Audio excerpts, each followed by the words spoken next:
Come back to माउसी blog से मोर डे टू मिनी ब्लॉग आज सकाल उठी वर्षा हो नाला तो से आम गाँव नजारा किसी एमती थिला तापर आम गलु पिजुली गछ पाखक आम मिट्टू किसी पिजुली तोड़ू फेरिकी घरे आम मिट्टू को खुई देलु से तो बहुत खुशी रे खाइबा को लागिला।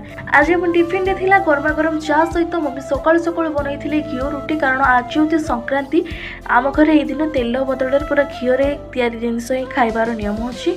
मंदिर प्रसाद मध्य अणा जाइथिला तो सेटा भी आम समस्ते खाइलु। आ ये देखंतु आम आई भी एठी बसे कि मजा रे खाउचंती। मु तो आपन को कहि आज होची संक्रांति से आज मम्मी बनइबे अरुआ भात और सुआदिया डालमा आज संक्रांति तो से ये प्रिपरेशन चलती आ चाउल बछा होची आ चाउल मध्य पक्का गला आ ये डालमा आमर ऑलरेडी प्रस्तुत हो सारी रुटी खाई सारी ये आई आमर आराम रे बसचंती चाहा पत्ता खाई के बोइती। A few moments later. किस समय बीती जावा परे खाइबा समय हो गला आ आमे लंच कलु। मु तो कहितली अरुआ भात और डालमा होइछि ता सहित कोन कोन होइछि आपण माने वीडियो रे ही देखुछंती।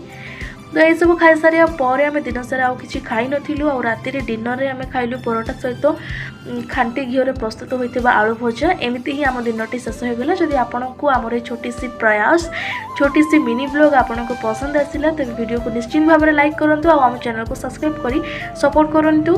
फेसबुक एंड इंस्टाग्राम रे देखुथिले फॉलो करिया को जमारे भूलिबेनी। देखा नेक्स्ट मिनी ब्लॉग रे। जय जगन्नाथ।